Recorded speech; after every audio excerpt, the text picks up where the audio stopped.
The Count of Monte Cristo, Chapter 102. Valentine. The night light continued to burn on the chimney-piece, exhausting the last drops of oil which floated on the surface of the water. The globe of the lamp appeared of a reddish hue, and the flame, brightening before it expired, threw out the last flickerings which in an inanimate object have been so often compared with the convulsions of a human creature in its final agonies. A dull and dismal light was shed over the bedclothes and curtains surrounding the young girl. All noise in the streets had ceased, and the silence was frightful. It was then that the door of Edward's room opened, and a head we have before noticed appeared in the glass opposite. It was Madame de Villefort, who came to witness the effects of the drink she had prepared. She stopped in the doorway, listened for a moment to the flickering of the lamp, the only sound in that deserted room, and then advanced to the table to see if Valentine's glass were empty. It was still about a quarter full, as we before stated. Madame de Villefort emptied the contents into the ashes, which she disturbed that they might the more readily absorb the liquid. Then she carefully rinsed the glass, and wiping it with her handkerchief replaced it on the table. If anyone could have looked into the room just then, he would have noticed the hesitation with which Madame de Villefort approached the bed and looked fixedly on Valentine. The dim light, the profound silence, and the gloomy thoughts inspired by the hour, and still more by her own conscience, all combined to produce a sensation of fear. The poisoner was terrified at the contemplation of her own work. At length she rallied, drew aside the curtain, and leaning over the pillow gazed intently on Valentine. The young girl no longer breathed, no breath issued through the half-closed teeth. The white lips no longer quivered, the eyes were suffused with a bluish vapor, and the long black lashes rested on a cheek white as wax. Madame de Villefort gazed upon the face so expressive even in its stillness. Then she ventured to raise the coverlet and press her hand upon the young girl's heart. It was cold and motionless. She only felt the pulsation in her own fingers, and withdrew her hand with a shudder. One arm was hanging out of the bed. From shoulder to elbow it was molded after the arms of Germain Pilon's graces. 23, but the forearm seemed to be slightly distorted by convulsion, and the hand, so delicately formed, was resting with stiff, outstretched fingers on the framework of the bed. The nails, too, were turning blue. Madame de Villefort had no longer any doubt. All was over. She had consummated the last terrible work she had to accomplish. There was no more to do in the room, so the poisoner retired stealthily, as though fearing to hear the sound of her own footsteps. But as she withdrew she still held aside the curtain, absorbed in the irresistible attraction always exerted by the picture of death, so long as it is merely mysterious and does not excite disgust. The minutes passed. Madame de Villefort could not drop the curtain which she held like a funeral pall over the head of Valentine. She was lost in reverie, and the reverie of crime is remorse. Just then the lamp again flickered. The noise startled Madame de Villefort, who shuddered and dropped the curtain. Immediately afterwards the light expired, and the room was plunged in frightful obscurity, while the clock at that minute struck 4:30. Overpowered with agitation, the poisoner succeeded in groping her way to the door, and reached her room in an agony of fear. The darkness lasted 2 hours longer. Then by degrees a cold light crept through the Venetian blinds, until at length it revealed the objects in the room. About this time the nurse's cough was heard on the stairs, and the woman entered the room with a cup in her hand. To the tender eye of a father or a lover, the first glance would have sufficed to reveal Valentine's condition. But to this hireling, Valentine only appeared to sleep. "Good!" she exclaimed, approaching the table. "She has taken part of her draught. The glass is 3/4 empty."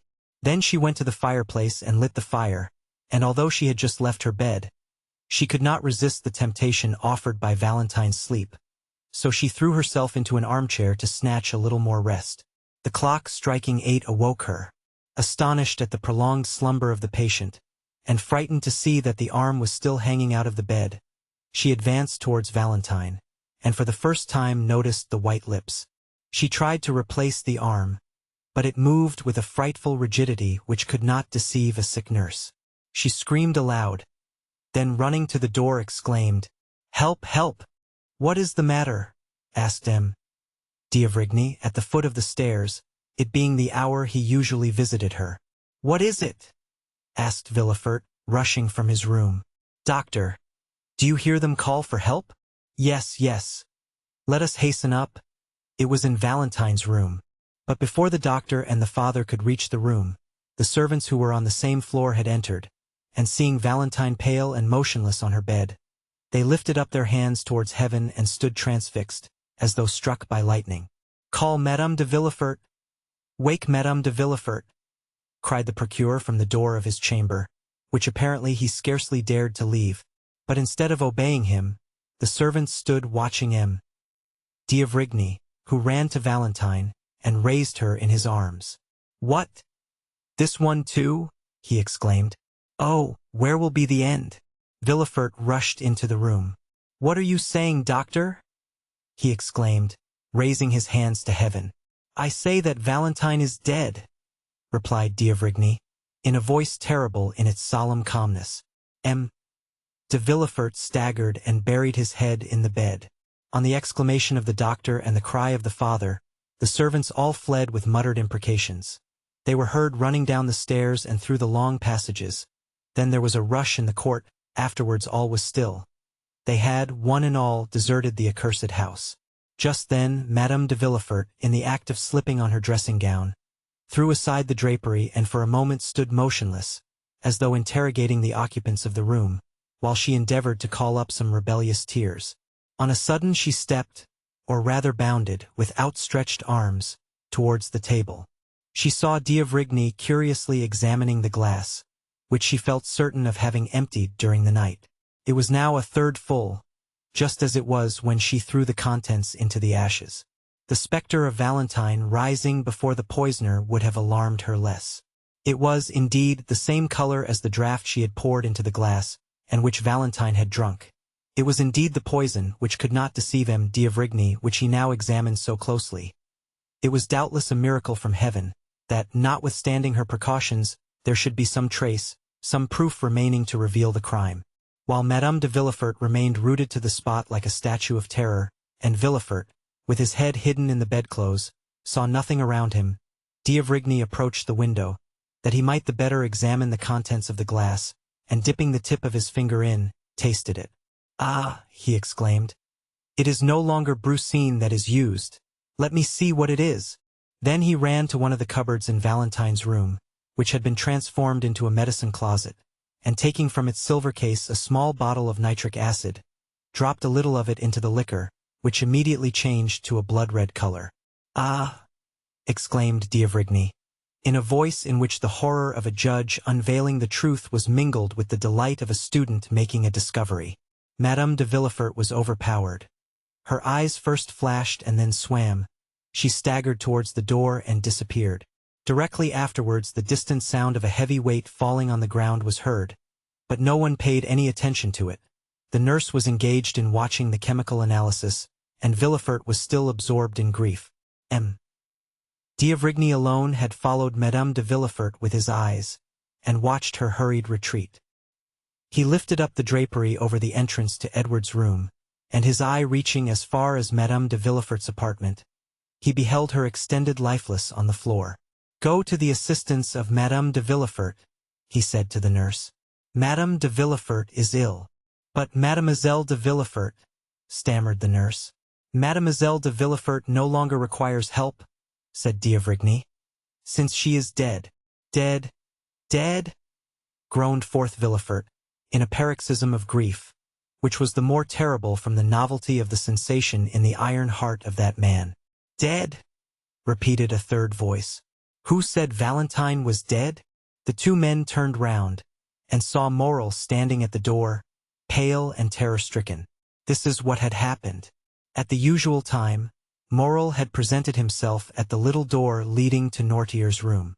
Contrary to custom, the door was open, and having no occasion to ring he entered. He waited for a moment in the hall and called for a servant to conduct him to M. Noirtier. But no one answered, the servants having, as we know, deserted the house. Morel had no particular reason for uneasiness. Monte Cristo had promised him that Valentine should live, and so far he had always fulfilled his word. Every night the Count had given him news, which was the next morning confirmed by Noirtier. Still this extraordinary silence appeared strange to him, and he called a second and third time. Still no answer. Then he determined to go up. Nordier's room was opened, like all the rest. The first thing he saw was the old man sitting in his armchair in his usual place. But his eyes expressed alarm, which was confirmed by the pallor which overspread his features. "How are you, sir?" asked Morel, with a sickness of heart. "Well," answered the old man by closing his eyes, but his appearance manifested increasing uneasiness. "You are thoughtful, sir," continued Morel. "You want something? Shall I call one of the servants?" "Yes," replied Noirtier. Morel pulled the bell, but though he nearly broke the cord, no one answered. He turned towards Noirtier. The pallor and anguish expressed on his countenance momentarily increased. "Oh!" exclaimed Morel. "Why do they not come? Is anyone ill in the house?" The eyes of Noirtier seemed as though they would start from their sockets. "What is the matter? You alarm me. Valentine? Valentine?" "Yes, yes," sighed Noirtier. Maximilian tried to speak, but he could articulate nothing.